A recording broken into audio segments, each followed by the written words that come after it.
What's up, everybody? It's Bear with BearIndependent.com, the premier place to find people that don't suck at the forums, amongst many other things.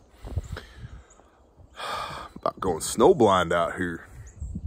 What I wanted to talk to y'all about today, the conversation that we're going to have,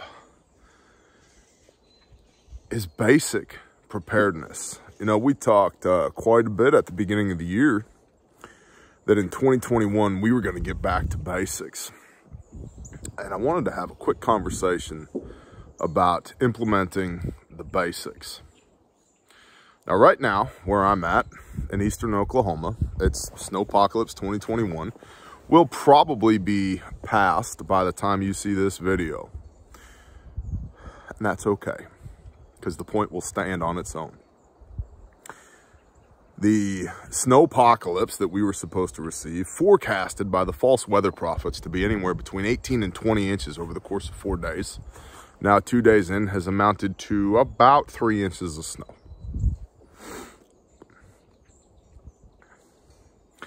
Now, I grew up in upstate New York. I've seen it snow 3 inches of snow in an hour. I've seen it snow significantly more than that in an hour. So I'm not terribly concerned about this, but everybody else around here is. But there's a few things I wanted to touch on. The first is basic preparedness. If you're in an area right now that's affected by snow, that's not usually affected by snow, could you stay home for a week or two? And this isn't just having food in the pantry and water stores, because our pipes have been freezing all over the place around here, because rural Oklahoma doesn't typically see 0 degrees plus a wind chill. And when I say 0 degrees, I mean Fahrenheit, not Celsius. It's like negative something with the wind right now. That's fine. It's whatever. Another day in this paradise that Yah made. I mean, look at this. It's absolutely beautiful. But it's so cold that even the kids don't want to play in the snow, right? In fact, our poor little toddler was playing in the snow the other day, yesterday as a matter of fact, for about 20 minutes. When she came in, she was crying because her hands hurt so much. So could you stay home for a couple of weeks? Food, water, shelter, savings. Do you have an emergency fund? And I know it's not easy to put one together, but you should. You know, Dave Ramsey likes to say that $1,000 will solve a lot of problems. And I know that it's like 2/3 of Americans live paycheck to paycheck, and I get it. I was one of those people until I finally got fed up, and I did 2 things real quick. I quit spending money on stuff I didn't need to, and I started working more. Lowered my expenditures and increased my revenue significantly. I've told the story here before that 1 year, a few years ago, before we started keeping the Sabbath, I told my wife that I'm going to work every Saturday this year. And I did. I made an additional $18,000 cash that year. Put a lot of that into preps. That's not chump change. If you had $18,000 to spend on preparedness right now, what would you do with it? Well, it's easy to fantasize about what we would do with it. It's much more difficult to go get it, to then have it to fantasize about, right? But it can be done. We also violently attacked our debt load to the point where now, praise the Father, we don't have one. Which means that you're not servicing a debt load with your revenue as it comes in. Which means that if you do have to stay home from work for a week or two, and you got a little bit of money in the bank, or, you know, $20 bills stacked up somewhere or whatever, you can literally and figuratively weather the storm. Basic preparedness. I've seen a lot of people who've had an injury or an illness or a stoppage of work that have had to dip into their food storage and have been incredibly pleased and blessed that they had it to dip into. It's not nothing. You know, we like to talk about, you know, when the North Koreans EMP us to death, or the zombies come walking out of the woods, or the Panamanian paratroopers land in that field over there, or DHS comes rolling down the street in their MRAPs. We don't really talk about the fact that right now, as I speak, there's rolling blackouts in Texas and Oklahoma because the grid can't keep up. Now, I've had my hands on a good portion of that particular grid, and I can tell you, and I've told you before, the power grid in the United States is not terribly robust. You got to have a backup for that. It's not sexy, but you got to have a backup for that. Multiple. 2 is 1, 1 is none if you can. So this little snowstorm here, and it's a little snowstorm, is having a big impact in my region because people aren't going to work. There's nothing in the stores. This is normal, everyday stuff. This is basic preparedness.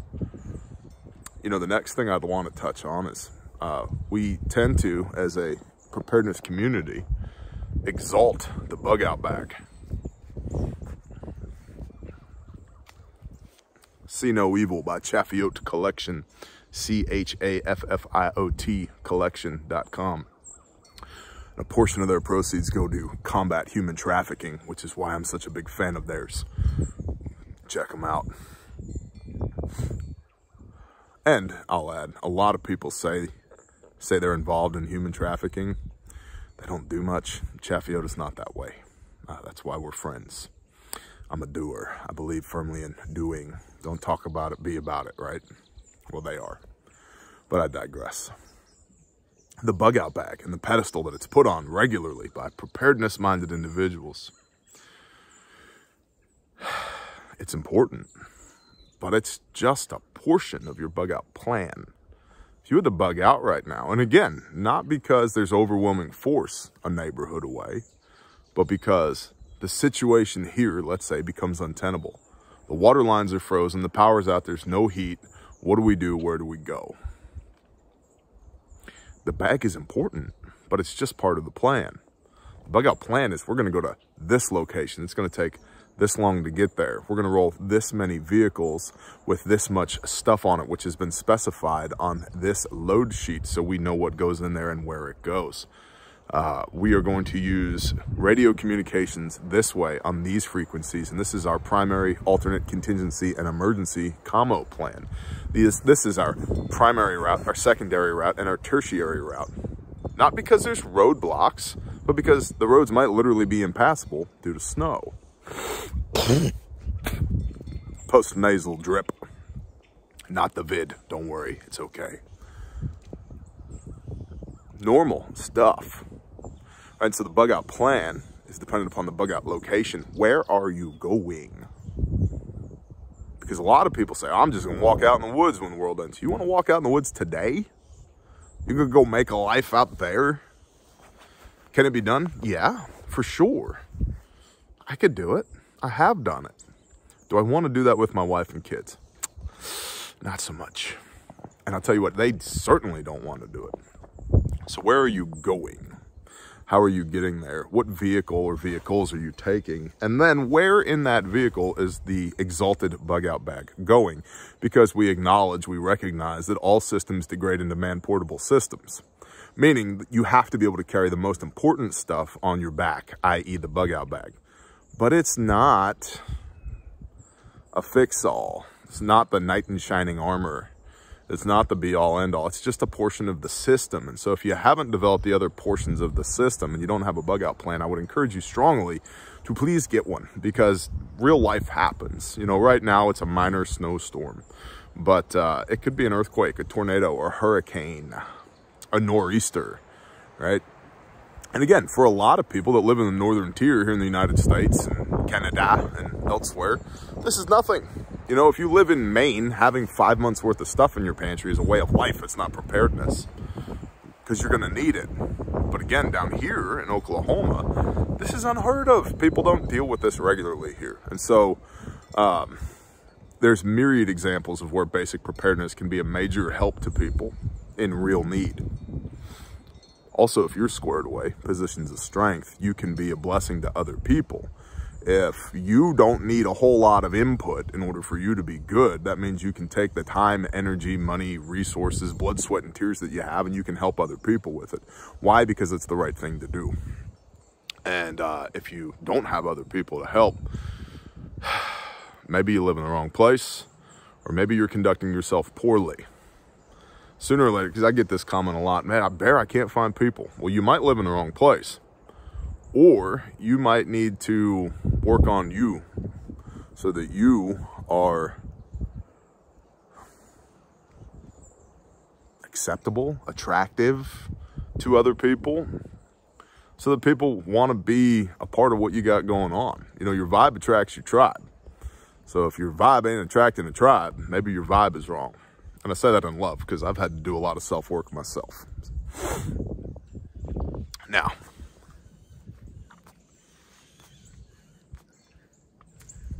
lastly, tarp shelters. I'm a big fan of them. I love tarp shelters. The last tarp shelter I was in, I weathered an ice storm in, and I was hot. Not warm, hot. I was laying on top of my sleeping bag in BDU pants and a t-shirt while it was sprinkling ice all over me. Make a good tarp shelter, it'll work. But on a windy day like today, it'll work-ish. Far better than that, if you can, or a tent even, because tents can be finicky to heat, is a hard-sided structure. Turn your dang thing, it's frozen. Like so. Now, for those that know, who have been following along in the home game on Patreon, this is our outhouse. But we've been hanging out in it, and it's actually pretty damn enjoyable in there if you got a little space heater going, because it knocks the wind off. And while, yes, it leaks like a sieve because it hasn't been insulated yet, or none of the joints have been caulked, and there's no spray foam in the little gaps where the metal roof hits the top plates on the stud walls, it's way better than being out here right now. And so, again, we have these preparedness ideals. We get very idealistic about what we'd like to have in our bunker under the ground and our container homes and our debris huts and all that stuff. And it's like, man, that would work. So you got 3 doors here, 1, 2, 3, sectioned into thirds. If I had to, I could put 3 people in there with a space heater, 1 space heater, and they'd stay warm and out of the weather. Is it ideal? No. Is it better than 0 degrees with the wind blowing? Yeah, a lot better. So you should think about structure-wise, what multi-use structures do you have around? What could they be used for? And again, when you're going to where you're going as part of your bug-out plan, do we need a beautifully handcrafted log cabin in the middle of the woods? No, we don't need that. I'd love to have it. That's awesome. I love that kind of architecture, but we don't need that. It could be an old single-wide trailer. 4 walls and a roof, man. It could be an old camper trailer. Stack hay bales around it to skirt it with, right? A barn. Something to knock the wind off where you can get a little heat going. A little wood stove going in there or something. Something is far better than nothing. And so one of the quotes that I like quite a bit is, idealism increases with distance from the problem. And so when we're snuggled up inside of our house where it's nice and warm and we don't really have to worry about anything, it's easy to be idealistic about, well, I would just do this. Would you? Would you really? You're gonna take your wife and kids out into this right now? Oh, come on, we gotta bug out, the world's ending. It's just as world-endy out here as it is inside the house. In fact, it's probably more world-endy out here than it is inside the house. So what are your actual plans? Is I guess what I'm encouraging you to figure out here. What are you actually gonna do? What's your actual course of action? Not your, I think it would be nice to have, or you know what we should do? Don't be your own good idea fairy. None of that stuff matters anyway.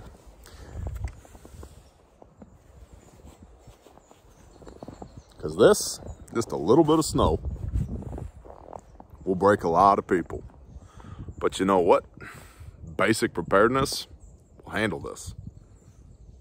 Will handle almost anything. almost anything. And so before we get wrapped around the axles on all the big picture, macro, low probability things, why don't you take stock of what your plans are on the micro, high probability things, like an interruption in service because of snow. That's it. Just thinking about y'all today. I want to show you a little bit of the snowfall. Show you the beautiful homestead out here. And encourage you. It's totally doable. But none of it happens overnight. That's why you got to do the things now. Take the time to do it now.